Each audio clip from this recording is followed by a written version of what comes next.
আর কি যারা এই 5 তারিখে রানিং আহত হয়েছে তাদেরকে আর কি গুলিবিদ্ধ তো ওদেরকে কম্পিউটারে উঠাইছে আর আমার এই কম্পিউটারে ওরা আমার নাম উঠায় নাই।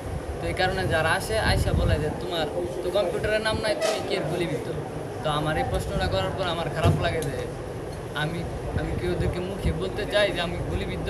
তোমার চিকিৎসার কোনো অবহেলা হয়েছে এটা বলো। চিকিৎসার অবহেলা বলতে আমি গত এই 1 মাস যাবত যে অসুস্থ, আমার এই যে ট্রিটমেন্ট এরকম আর কি হয় না। তুমি ভর্তি হচ্ছ কবে?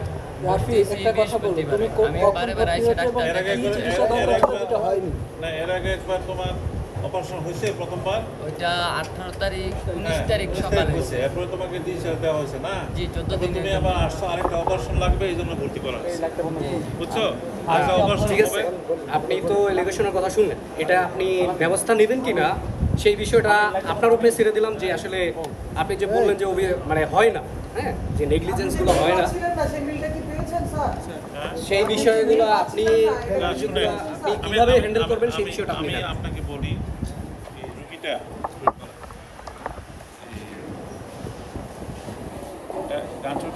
সব লেখা 15 তারিখে এটা শোনেন, না শোনেন, 15 তারিখে ইনিশিয়াল আছে, ডাটা আছে। ইনিশিয়ালি আমরা একটা প্রাথমিক একটা অপারেশন সেটা করা হয়েছে আছে।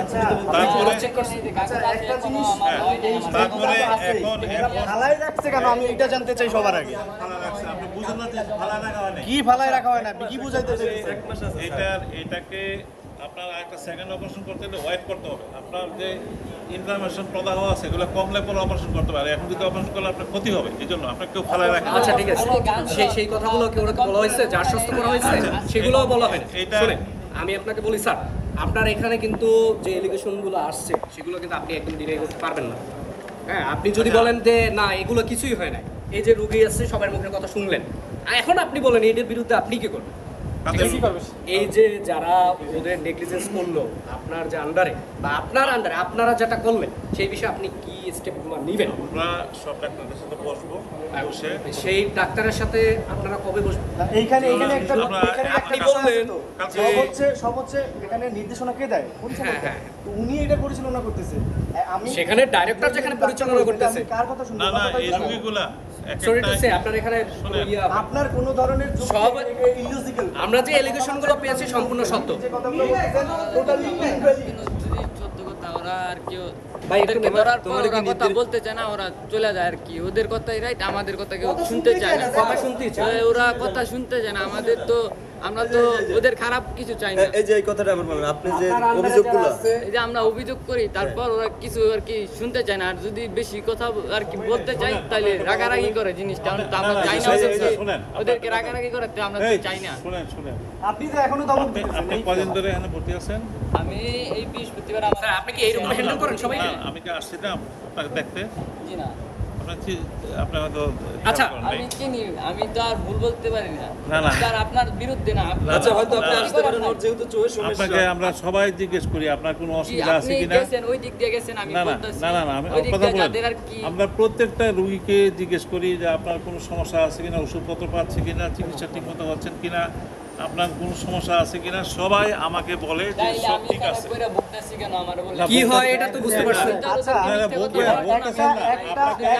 আরেকটা অপারেশন করার জন্য ওয়াইট করতেছে। এই অনাস্থা হইলে সবাই বলে যে ঠিক আছে, এবং পরবর্তীতে সেই অভিযোগগুলো আমি এইটা ওনার কাছে জানতে চাই।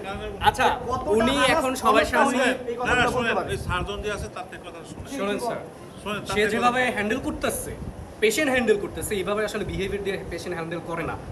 উনি এই রাখো, এই থামো, এইটা করো, এগুলো কোন ধরনের হ্যান্ডেলিং? এই জন্য তো রোগীরা পেশেন্টরা আর কথা বলতে চায়। আচরণের ভিতরে টোটালি পলিটিক্যাল বায়াসনেস কাজ করতেছে। এখানে টোটালি পলিটিক্যাল বায়াসনেস কাজ করতেছে। আচ্ছা ভাই, আপনারা তো সবাই আছেন, আপনারা দেখলেন রোগী একদম কনফিউজ করছে বিষয়টা যে কি হচ্ছে। আচ্ছা উনি কি বলতে চায়? সম্পূর্ণ হচ্ছে। আচ্ছা উনি কি একটা কথা বলি, এই বিষয় হচ্ছে কি, আমি তো এখন রিটেন স্পেশালিস্ট, বিষয় হচ্ছে যখন রুগীগুলো ইনজুরি হয়ে আসার সাথে সাথে এই রুগীগুলো আমরা 13টা অপারেশন থিয়েটার খুলে রাখছিলাম, এবং প্রত্যেকটা রুগীরই সঙ্গে সঙ্গে তার প্রাইমারি যেটা মানে যাতে ইনফেকশন না হয় এই জন্য প্রাইমারি রিপেয়ার করা হয়েছে। এরপরে আমরা আলট্রাসাউন্ড করা, তারপরে এক্স রে করা, দেখলাম ফরেন বডিটা চোখের ভিতরে না বাইরে এবং ব্লিডিং আছে কিনা, এটা ছিঁড়ে গেছে কিনা, এগুলো দেখছি। দেখার পর দেখা যায় এই ছেলেটা মনে করো লোকের মধ্যে ব্লিডিং আছে। এখন চোখের মধ্যে যেহেতু আঘাত লাগার কারণে এটাতে এত ভায়োলেন্ট একটা ইঞ্জুরি হয়, এটা আমরা দেখতেছি তো প্রচণ্ড একটা সমস্ত স্ট্রাকচারগুলো ইনফ্লামেশন হয়ে যায়। ওই অবস্থায় ওই যে রক্ত বের করা কিংবা ফরমেটে বের করা যায় না। এই জন্য আমরা সাধারণত আমরা 4 সপ্তাহ পর্যন্ত ওয়েট করি, 4 সপ্তাহ ওয়েট করে কুল হয়ে যায়। এই জন্য এই রোগীগুলো যেন আউটডোরে আমাকে অ্যাসাইন করে যে গত 3 দিন থেকে আমি কিন্তু আউটডোর থেকে আমি ভর্তি দিয়েছি রোগীগুলোকে, ভর্তি দিয়েছি এবং ইজ ওয়েটিং ফর অপারেশন।